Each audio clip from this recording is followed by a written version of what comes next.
कांग्रेस नेता शशि थरूर अब भाजपा के गुरूर बन चुके हैं। प्रधानमंत्री नरेंद्र मोदी का केरल के तिरुवनंतपुरम में भरे मंच से ये कहना कि आपकी और मेरी ये तस्वीर देखकर जिसके पास संदेश पहुंचना था वो पहुंच जाएगा। उसके बाद पहलगाम की घटना के बाद पाकिस्तान के मसले पर डेलीगेशन में थरूर को नेतृत्व देना और कांग्रेस की उस पर आपत्ति जताना, इतना तो साफ हो गया है कि अब शशि थरूर के लिए कांग्रेस में बहुत कुछ नहीं रहा है, क्योंकि बार बार कांग्रेस शशि थरूर की खिलाफत कर रही है। शशि थरूर का कद अगर देश में बढ़ रहा है तो कांग्रेस को रास नहीं आ रहा है। बड़ी अचंभित करने वाली बात है कि अगर कांग्रेस पार्टी के किसी नेता को डेलीगेशन के नेतृत्व के लिए चुना गया है तो कांग्रेस पार्टी को इसकी सराहना करनी चाहिए। अलबत्ता कांग्रेस पार्टी इसके लिए शशि थरूर की खिलाफत कर रही है। देखो, हो क्या रहा है कि अगले लोकसभा चुनाव में शशि थरूर को कांग्रेस से टिकट तो मिलने वाली नहीं है। इतनी खाई तो उन्होंने पाल ली है कांग्रेस के साथ कि कांग्रेस को प्रेस कॉन्फ्रेंस करनी पड़ी और कहा गया कि हमने तो इनाम भेज ही नहीं था शशि थरूर का, आपने डेलीगेशन में इतना बड़ा उनको ओहदा कैसे दे दिया बाहर भेजने के लिए कि विदेश में जाएंगे। तो इतनी बात तो तय हो गई कि जब से उन्होंने चुनाव लड़ा था, मतलब कांग्रेस की मंशा के खिलाफ चुनाव लड़ लिया था अध्यक्ष का, उसी दौर से कांग्रेस से उनकी नहीं पट रही है। और शशि थरूर के बारे में तमाम बयान बातें कांग्रेस के नेता अक्सर करते ही रहे हैं। लेकिन दूसरी बात यह है कि उनकी पकड़ कैसी है। देखिए, व्यक्ति जो विपरीत हालातों में जब कांग्रेस का दौर न चलता हो तब भी वो लोकसभा चुनाव जीत के आ जाता है। उसके बाद एक बार, दो बार, तीन बार, चार बार इस तरह से चुनाव जीत रहा है। तो कहीं ना कहीं उनकी तो पकड़ है। मतलब दक्षिण में, खासकर केरल जैसे स्टेट में जहाँ पर बीजेपी जीरो की स्थिति में है, जहाँ पर बीजेपी को लगता है कि हम वहाँ पर क्यों सरकार नहीं बना पा रहे हैं, हमारी सीटें क्यों नहीं मिल पा रही हैं, और जो हमारा नारा है कश्मीर से कन्याकुमारी तक हम वहाँ पर क्यों नहीं पहुँच पा रहे हैं। तो ये तमाम चीज़ों को लेकर शशि थरूर को अपने पाले में करने के लिए बीजेपी का भी प्रयास है। तभी तो भरे मन से प्रधानमंत्री उनकी तारीफ करते हैं। लेकिन मैं बता दूं, थरूर को भी तो जरूरत है। थरूर जाएंगे कहाँ पर, ये बताइए। क्योंकि केरल की तरफ से विचारधारा की लड़ाई तो आज भी वहाँ पर चल रही है कि किस विचारधारा को पोषित वहाँ की धरती करती है और कैसे लोग वहाँ पर चुनाव जीतते हैं। तो उनको तो एडजस्ट करना पड़ेगा कि किस तरह से वो आगे आएंगे और कैसे वो पूरा एडजस्ट करेंगे। देखिए, ये मसला तो लंबे समय से चल रहा है। कांग्रेस पार्टी से शशि थरूर ने अपना मुंह खोलकर कहा था कि भाई मुझे जिम्मेदारी दीजिए, अगले साल केरल में 2026 में विधानसभा चुनाव है और मैं चाहता हूं कि मैं किसी जिम्मेदारी के साथ कांग्रेस के एक परिपक्व सिपाही के साथ इस चुनाव में उतरूं। जाहिर सी बात है, शशि थरूर का कहना था, उन्होंने एक बयान बहुत स्पष्ट तरीके से दिया था कि जहां पर कांग्रेस का वोट बैंक भी नहीं है, तिरुवनंतपुरम, वहां से भी मैं चुनाव जीत कर आ रहा हूं। तो उन्होंने एक साफ संदेश दिया था कि भैया इस बात की अहमियत को आप समझिए। लेकिन कांग्रेस पार्टी ने उनके इस बयान को पार्टी के लाइन के बाहर समझ लिया। उन्होंने कहा कि शशि थरूर को इस तरह के बयान नहीं देना चाहिए, उन्हें अपने एक दायरा सेट कर लेना चाहिए। इसके बाद तमाम मसले आए, चाहे वो भारत और अमेरिका के बीच संबंध के मसलों को लेकर कांग्रेस पार्टी का अलग रुख, डोनाल्ड ट्रंप का अलग रुख, शशि थरूर का अलग रुख, पाकिस्तान के मसले पर कांग्रेस का अलग रुख, शशि थरूर का अलग रुख, प्रधानमंत्री मोदी को लेकर या विदेश नीति को लेकर कांग्रेस का अलग रुख, शशि थरूर का अलग रुख। कांग्रेस का रुख वोट बैंक की राजनीति में सीमित हो जाता है, शशि थरूर का रुख राष्ट्रवाद की नीति में सीमित हो जाता है। तो इतना तो अब साफ है कि आने वाले दिनों में जो चुनाव होगा केरल में 2026 विधानसभा चुनाव, शशि थरूर को तो कांग्रेस पार्टी कुछ नहीं देने वाली। और आपने तो साफ कहा कि अगले जो लोकसभा चुनाव है उसमें भी शशि थरूर की टिकट पर अब कहीं ना कहीं संदेह होने लगा है। संदेह नहीं, बिल्कुल अलग ही कर देंगे। शशि थरूर को तो बिल्कुल अलग करने की कोशिश बिल्कुल जारी है। कांग्रेस उनको आगे नहीं दे रही है वहाँ से टिकट। तो इसका मसला ये है कि शशि थरूर को अपनी नई राह देखनी पड़ेगी। तो ये यही वक्त है। शशि थरूर जब राष्ट्र की बात कर सकते हैं तो अपने हित के बारे में भी सोच सकते हैं कि उनका हित कहाँ से है। उनको पता है कि कांग्रेस के साथ अब उनका हित नहीं जुड़ा है, इसलिए विरोधाभास और तमाम चीज़। देखिए, वो कुछ बड़ा करना चाहते हैं। शशि थरूर की जो तमन्ना है वो बड़ा करने की है।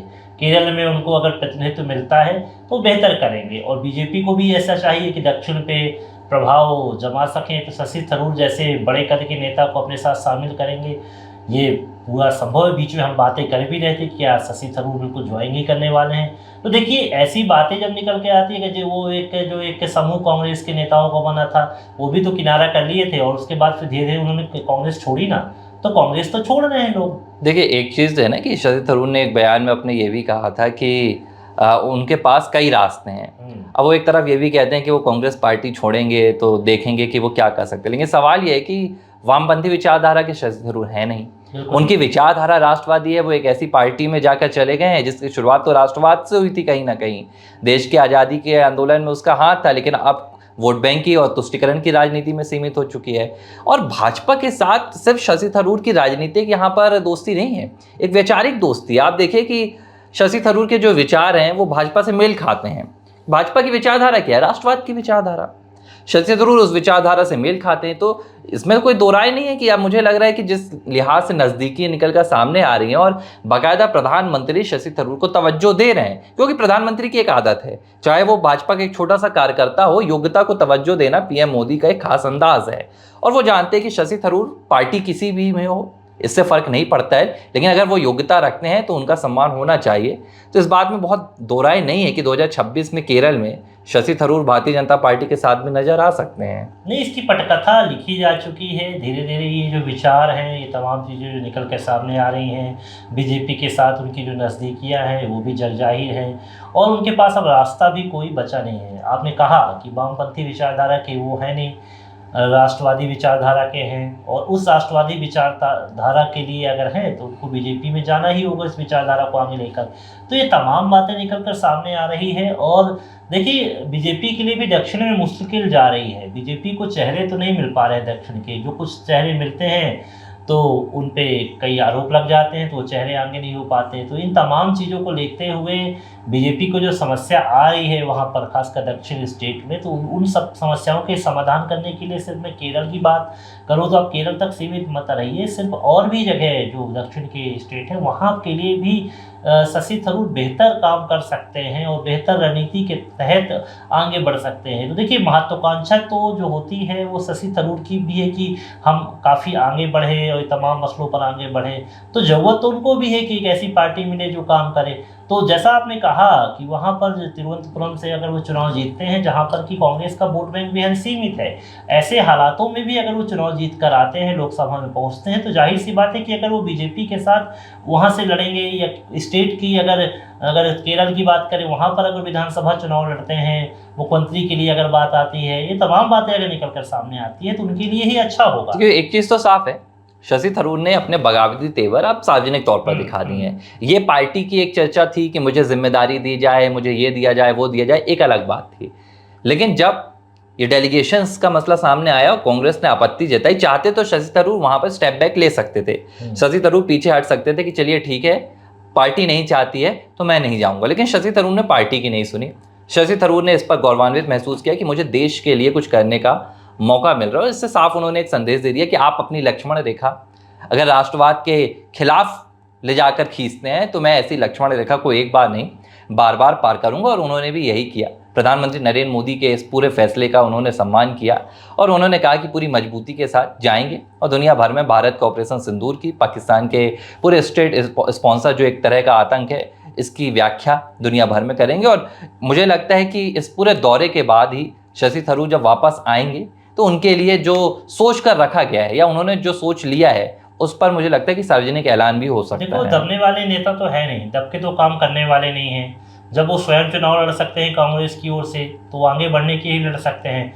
तो नेतृत्व करने की, लीडरशिप की उनकी क्षमता तो है, तो लेकिन वो लीडरशिप की जो क्षमता है वो कांग्रेस कहीं ना कहीं उनको दे नहीं पा रही है। कांग्रेस उनको बैठा के रखना चाहती है, लेकिन वो आगे काम करना चाहते हैं। तो जहाँ रास्ते मिलेंगे उन रास्तों पे चलना शशि थरूर को आता है और उस रास्ते पे वो चल चुके हैं, ये बात सच है। और मुझे लगता है कि ये तमाम जो आपने कहा डेलीगेशन जब वापस आएगा तो एक अलग तस्वीर निकल के आएगी, क्योंकि 26 का समय जो है ज़्यादा नहीं है। तो अगर केरल पे, दक्षिण पे काम करना है यहाँ पर, तो शशि थरूर को जल्द निर्णय लेना होगा। तो शायद धीरे धीरे वो निर्णय में परिवर्तन करें और तस्वीर अब निकल कर सामने आएगी। देखिए, कांग्रेस की तो ये खास बात है ना कि अगर कोई भी कांग्रेस की जो विचारधारा है वो साफ तौर पर कहती है कि भाई सत्ता में पहुंचने की कोशिश कीजिए, राष्ट्रवाद आप अपना किनारे कीजिए, और जो भी इस विचारधारा से विपरीत जाता है कांग्रेस पार्टी उसे तरजीह देना बंद कर देती है, चाहे फिर वो ज्योतिरादित्य सिंधिया जैसे नेता रहे हों या हेमंता बिस्वा शर्मा जैसे नेता हों। मुझे लगता है कि शशि थरूर का नाम भी जल्द ही इस फहरिस्त में देखने के लिए मिल सकता है। ABC हिंदी न्यूज़ आज ही जुड़िए हर खबर के साथ